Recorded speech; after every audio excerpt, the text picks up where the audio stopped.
The fifth chapter of Poppy Playtime is going to be absolute madness in the mascot horror genre, and it's hard to argue with that. The fourth chapter, released this January, is breaking all kinds of records and leaves an unbelievable amount of intrigue, even hinting at how the continuation might serve as the conclusion to this thrilling game series. But is it really the case? Whatever happens, I suggest we take a look at the fifth chapter from every possible angle. Monsters and characters, the main setting, the deep storyline and lore, as well as the potential release date. This is a full-scale first look at the upcoming game, including details based on both theories and confirmed official facts, which you will undoubtedly enjoy. Breaking down the entire structure into logical parts, we start by discussing the theme of monsters and characters. This game is so rich in diverse personalities that you can encounter anyone here, from staff members to toys, and each one will have its own unique past influencing the storyline in one way or another. I'm honestly afraid to imagine who the fifth chapter might introduce the player to. However, first and foremost, we know a ton of details about the old characters. The first characters that probably come to mind are Kissy Missy and the Poppy Doll, two companions who have been with the player throughout the 4 chapters, with one of them making a significant appearance in each. These characters have become integral to the story, and each of them has contributed in their own unique way to the unfolding events. And this time around, the stories of these girls are left hanging at the most intriguing and suspenseful point. The conflict between the Poppy Doll and the prototype seems to be reaching its peak, and there are many layers to this conflict that are yet to be fully revealed. What's happening between these two characters, the Poppy Doll and the prototype, is probably not as easy to explain as one might have initially thought. It's much more intricate and complex than a simple rivalry or conflict. This situation has a much deeper meaning, and it's something that has been slowly pieced together through several subtle hints in the game.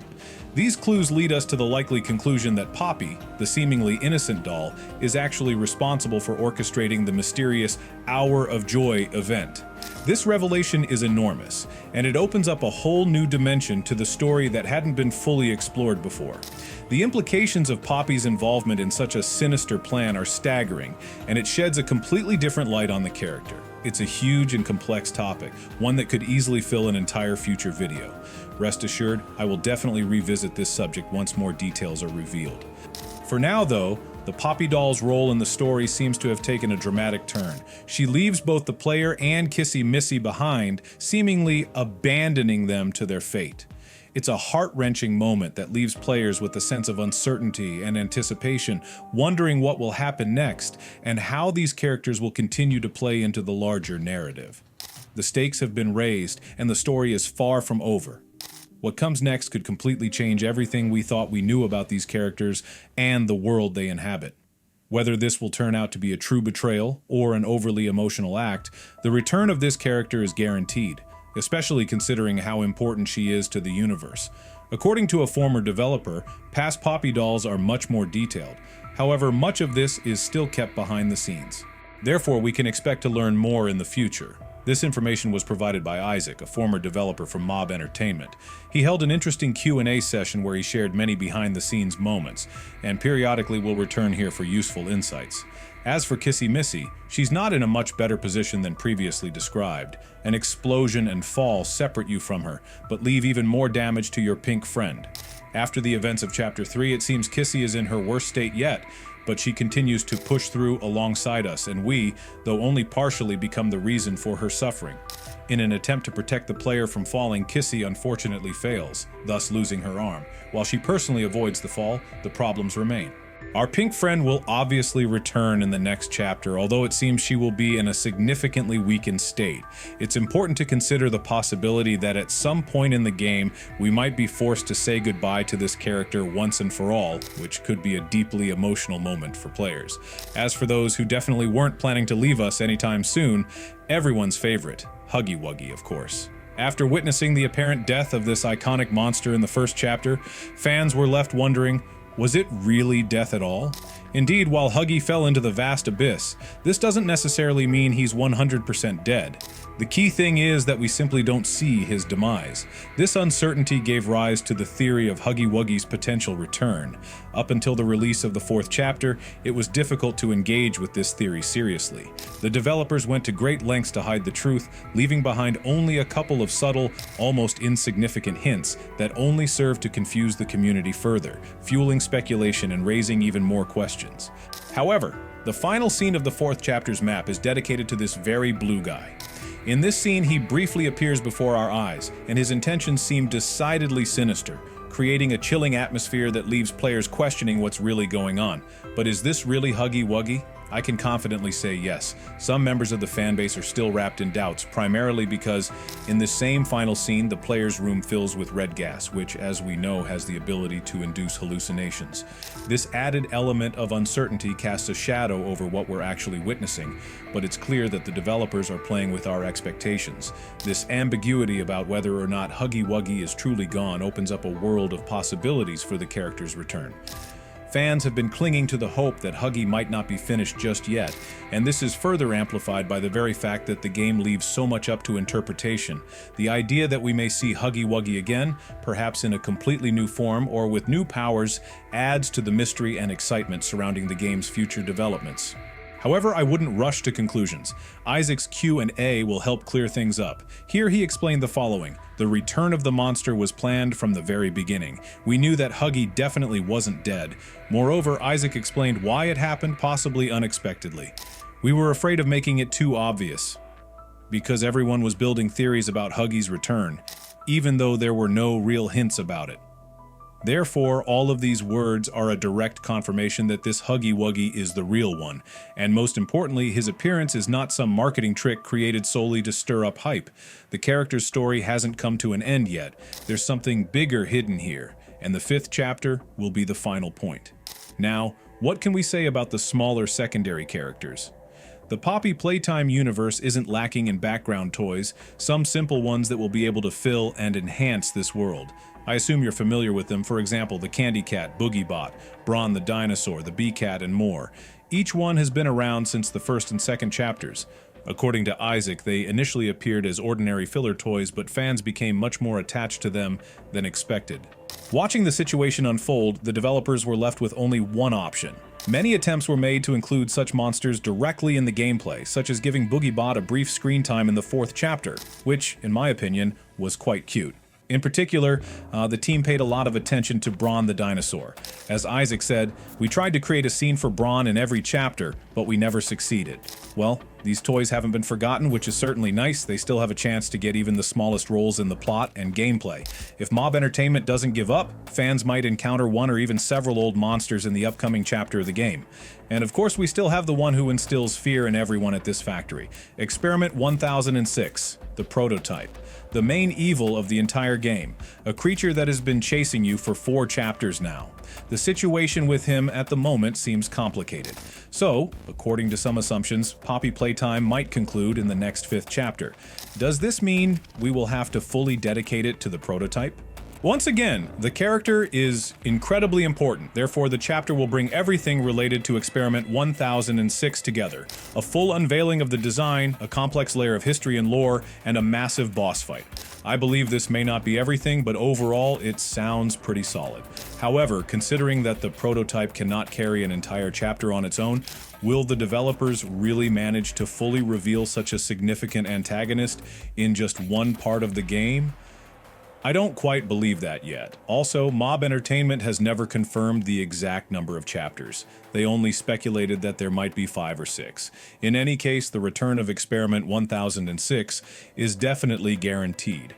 Its frequent mentions and appearances in the 4th chapter at least hint that the focus is gradually shifting toward the one who has been shrouded in mystery for years. And how this creature will present itself to the player is still anyone's guess. Moving on to the next topic of this video, we must discuss the plot of the 5th chapter, and in doing so, answer the question of where all the events will take place. Honestly, predicting this is quite tricky. It always has been. Such things are often hidden from the player's eyes until the very last moment, and things only become clear after the official game release. That said, the fourth chapter left a couple of hints. For example, the very last tape you view in the fourth chapter reveals some details. A new warning from Late Pierre is recorded for the highly restricted zones of the factory, and this area becomes the laboratories. Now, they are considered the key area for the upcoming chapter, much like the game station for the second chapter, play care for the third, and the prison for the fourth. And obviously, there will be some branching paths. No part of Poppy Playtime is complete without them. Production points, underground caves, staff working zones. These are minor elements, but they will be there, even though it's hard to discuss their full scale at the moment. As for the laboratories, oh yes, that place definitely sparks curiosity. If the upper floors of the factory were touristy areas, just below them the game station for entertainment and selecting the right children, then play care for housing those children, and below that, the prison to hold all the monsters created, we are now finally getting closer to the origins. The site where all the experiments took place will finally be revealed in the fifth chapter. At this point, there can be no doubt. Before entering the laboratory section, there's a full-fledged flower garden filled with poppies. This is considered one of the core elements of the lore in this universe. The flower and its unusual properties play a key role in the experiments. The poppy garden is clearly not there by accident. It was needed by the company's scientists, and it seems will be crucial to the story of the next chapter. And truth be told, we are not that well informed about the flower. What other secrets might be hidden behind it, we will surely find out in the future. But the most important thing to note is that the laboratories are the lair and home of the prototype, as has been repeatedly mentioned. According to the words of the Poppy doll, the prototype hides the orphans of all the children who disappeared during the Hour of Joy. Employees or even innocent bystanders, as we know, died that day. However, the true fate of the children has not been revealed to us. In the same dialogue between the player and Poppy, she confidently states that the orphans are indeed alive, and they are down below with the prototype. But how and why? First of all, the factory has been abandoned for over 10 years. How could a person survive in such harsh conditions without a huge source of regular food and water? Secondly, for what purpose does Experiment 1006 keep these children, maintaining their health for such a long time, and not just that? And thirdly, anyone who was a child 10 years ago would now, at the very least, be considered a teenager. This whole story remains very unclear, but it seems to finally be ready to reveal itself. And of course, if we imagine that the fifth chapter of Poppy Playtime is indeed the final one, what will the finale look like? Thanks to the fourth chapter, the theory of the factory explosion was confirmed 100%. The Poppy doll directly proposed a plan that involves using the red gas and its flammable properties. High-pressure gas and a tiny spark could eventually lead to a fire. Destroy the factory, destroy the prototype.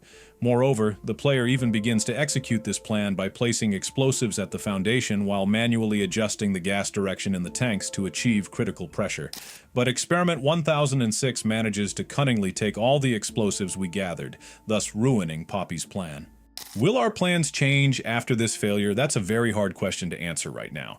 So, briefly summarizing all the collected material, I've come up with a list of what we might encounter. After entering the laboratories, we'll face a series of things, exploring this place and uncovering its associated secrets. The first encounter with the prototype and an even deeper exploration of its history.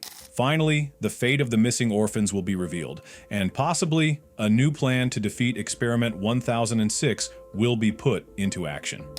Undoubtedly, the fifth chapter could surprise us with something bigger. I've specifically listed the main and logical points, and I apologize for not coming up with anything out of thin air. Everything mentioned is just an approximate and brief overview of the game's plot, which, by the way, has already been written by the developers, as Isaac stated during the Q&A, and although it's not certain whether this version will be used, since new writers have joined the team and they have the right to make changes to the original script, the original story was written very beautifully. You can confirm that repeatedly while exploring Poppy Playtime. Looking at the experience of the fourth chapter, the plot hasn't changed drastically, and it seems that Mob Entertainment will not change their approach to the game. Finally, today's conclusion will touch upon the release date of the fifth chapter. This could turn out in many different ways depending on what strategy the development team follows. For example, we know that the gap between chapters 2 and 3 was almost 2 years, 21 months. However, the development time for Chapter 3 took only 8 months, due to the release of the game's multiplayer. This forced the team to change their entire work plan and deal with long delays. Later on, the company decided to focus on the main development of the game to allow fans to experience and complete the new chapter faster. Chapter 4 was released exactly 1 year after Chapter 3. What do you think about this? When will the new chapter be released, and will there be anything new and interesting that we haven't seen yet? What characters will be revealed, and how will we interact with them? Share your thoughts in the comments.